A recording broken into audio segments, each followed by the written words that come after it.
안녕하세요. 바이블코어의 타브입니다. 오늘은 예수님과 로마 총독 빌라도가 나눈 대화를 확인해 보겠습니다. 그들이 예수를 가야바에게서 관정으로 끌고 가니 새벽이라. 그들은 더럽힘을 받지 아니하고 유월절 잔치를 먹고자 하여 관정에 들어가지 아니하더라. 예루살렘 공회원들은 날이 밝자마자 예수님을 총독 빌라도에게 데리고 갔습니다. 그 이유는 로마 총독의 공인하에 예수님을 사형시키기 위해서입니다. 그들은 총독의 관정에는 들어가지 않고 밖에서 대기했는데 그 이유는 혹시 이방인들과 엮여 종교적으로 부정하게 될 위험이 있었기 때문입니다. 이제 곧 유월절기를 지켜야 하는데 율법에 의하면 부정한 자는 부정함을 씻고 한 달 후 유월절을 따로 지켜야 합니다. 그래서 이방인과 접촉을 피한 것입니다. 그러므로 빌라도가 밖으로 나가서 그들에게 말하되 너희가 무슨 일로 이 사람을 고발하느냐?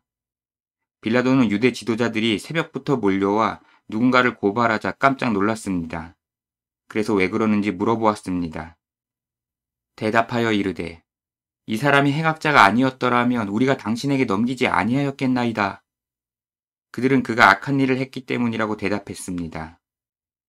빌라도가 이르되 너희가 그를 데려다가 너희 법대로 재판하라. 빌라도는 유대인들의 문화나 종교적인 일에는 관심이 없었습니다. 그래서 너희가 재량껏 판단하면 되지 않느냐고 했습니다.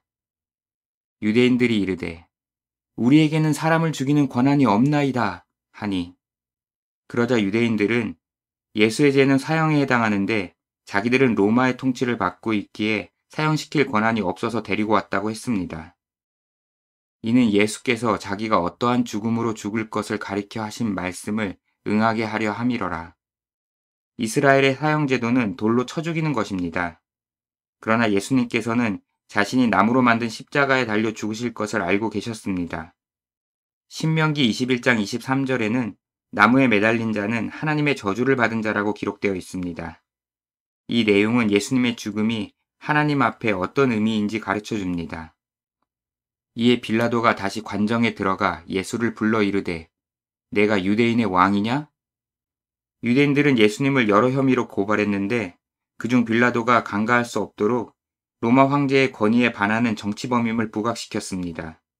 그래서 빌라도는 예수님을 불러 당신이 유대인의 왕이냐고 물어보았습니다.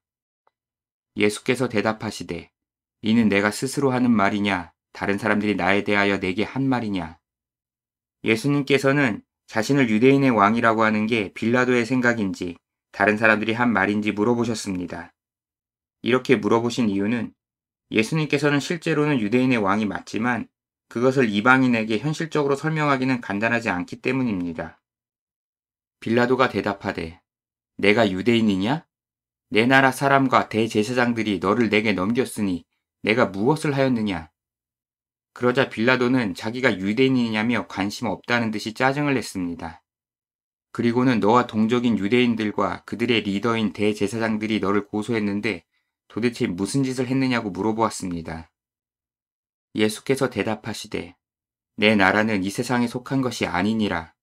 만일 내 나라가 이 세상에 속한 것이었더라면 내 종들이 싸워 나로 유대인들에게 넘겨지지 않게 하였으리라. 이제 내 나라는 여기에 속한 것이 아니니라. 예수님께서는 빌라도에게 자세히 설명할 수는 없기에 여기는 아니지만 본인의 나라가 있다고 대답하셨습니다. 빌라도가 이르되 그러면 내가 왕이 아니냐? 예수께서 대답하시되 내 말과 같이 내가 왕이니라.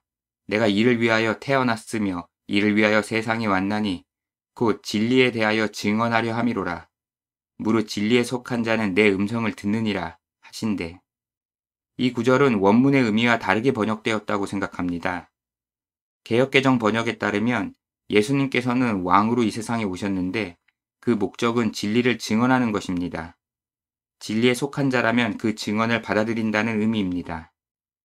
이 구절의 원문을 가급적 직역에 가깝게 번역해 보았습니다. 예수님께서 자기 나라가 따로 있다고 하시자 빌라도는 그럼 당신이 정말 왕이냐고 물어보았습니다. 예수님께서는 왕이 맞다고 하셨습니다. 여기에서 두 부분을 주의해야 합니다. 첫 번째는 개역개정은 두 번 언급된 이를 위하여가 뒤에 있는 진리를 증언하는 것을 가리킵니다. 그러나 원문에 쓰인 전치사 에이스는 여러 용례로 의미 번역을 할 여지가 있지만 기본적인 뜻은 무엇 안으로입니다. 본문에는 연속해서 이것 안으로 2번과 세상 안으로 3번 쓰였습니다. 따라서 이것은 진리를 증언하는 것이라기보다 세상으로 보는 게 적절합니다. 예수님께서는 바로 전에 본인의 나라는 이 세상에 속하지 않았다고 하셨었습니다. 그래서 여기에서 이 세상 안으로 오셨다고 강조하신 것입니다. 주의해야 할 점 2번째는 개역개정의 진리에 대하여로 번역된 부분입니다.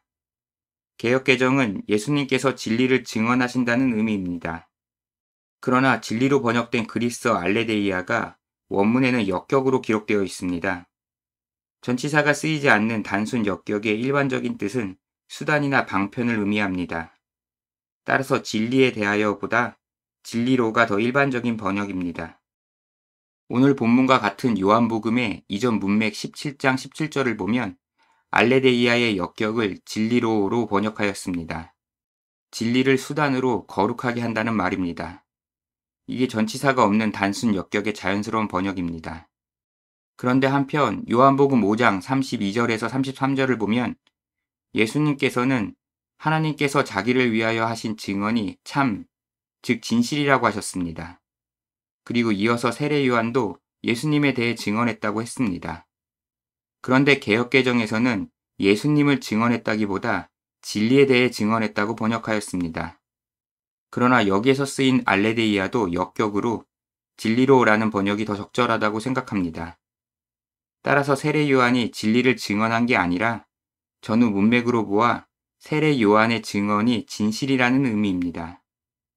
다시 오늘 본문으로 돌아오면 예수님께서 진리를 증언하시는 게 아니라 요한복음 5장 33절처럼 예수님께서 지금 하신 증언이 진실이라는 의미라고 생각합니다. 빌라도가 이르되 진리가 무엇이냐 하더라. 예수님의 말씀을 듣고 빌라도는 진리가 무엇이냐고 물어봅니다. 빌라도는 심오한 의미를 가지고 진리에 대해 질문한 게 아닙니다. 요한복음 16장 7절에는 알레데이아를 진리가 아니라 문맥에 따라 실상으로 번역하였습니다. 이처럼 빌라도는 예수님께서 여기에 잡혀오신 사건의 진상이 무엇인지 물어본 것입니다. 이 말을 하고 다시 유대인들에게 나가서 이르되 나는 그에게서 아무 죄도 찾지 못하였노라. 빌라도는 예수님에게서 법적이나 도덕적인 문제점은 물론 정치적인 쿠데타의 의도도 찾지 못했습니다. 그래서 유대인들에게 아무 혐의도 없다고 말했습니다.